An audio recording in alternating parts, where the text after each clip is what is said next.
What is going on, guys? Welcome back to another K Farms video.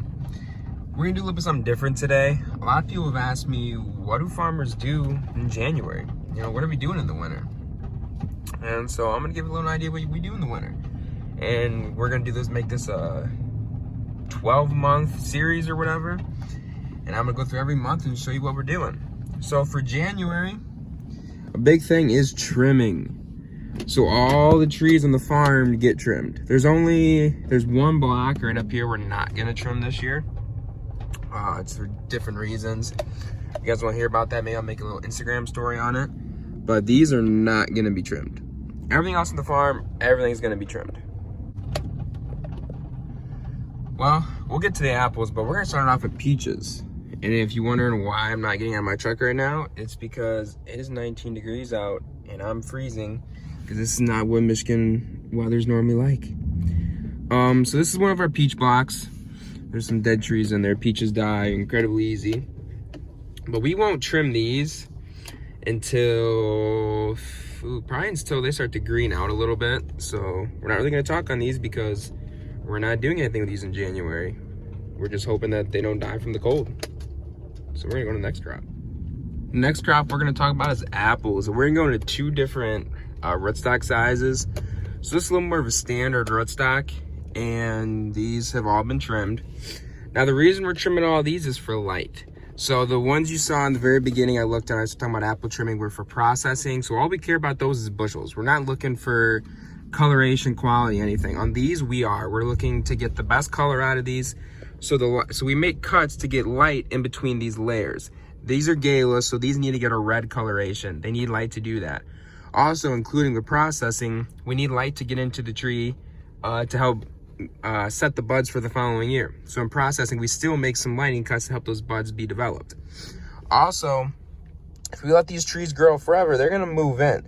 We need to have a nice alleyway to be able to get all the equipment down for mowing, spraying, and weed spraying. So you can see everything's kind of moved out and there's a nice clear center. That makes it nice for the equipment to go down, so we gotta put them back in their place. Also, trimming these, we have to thin these every year anyway to get the size, because you can't just crop a tree as hard as it can for fresh market leaves, because you need for it to come back the following year.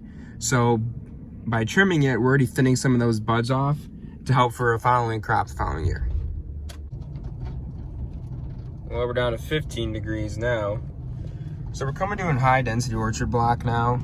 This one's in its 4th leaf, next one's 5th, then 7th and 8th leaf.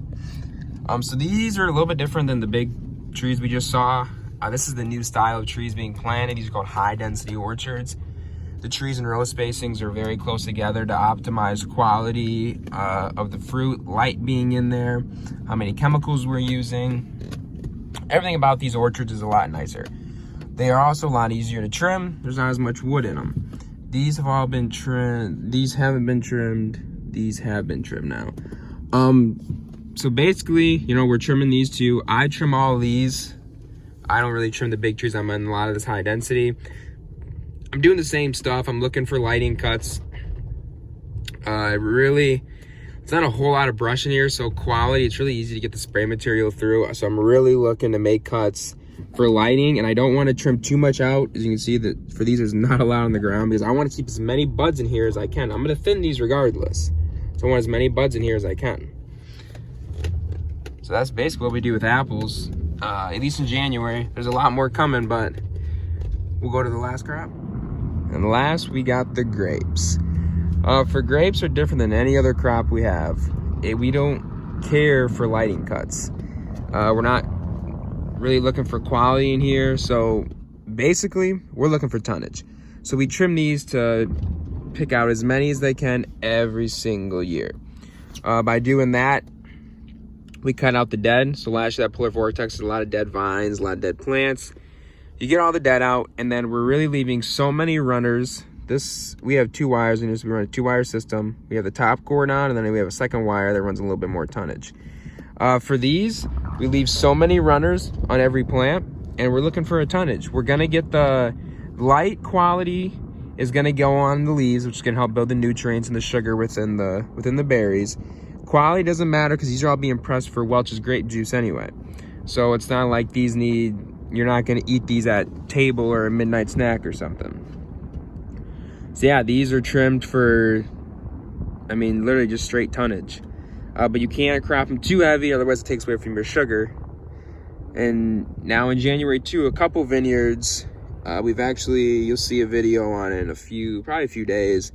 A few vineyards, I went in and mowed them, chopped some of the brush. We have a little 6-foot rotary chopper because these rows are 9 feet. And all the brush you see in the middle, you just go through and chop it up. That way vineyards are cleaned up and ready to go for the spring. This time of year too, we also work in the shop a little bit, only on nice days though. We don't have a heated shop, at least not yet. I'd really like one. We'll see if that ever happens. But we do, when we have some time, we get things done. Doesn't really happen very often. Sucks, but you deal with what you got. But we have enough to go on trimming and all this stuff anyway.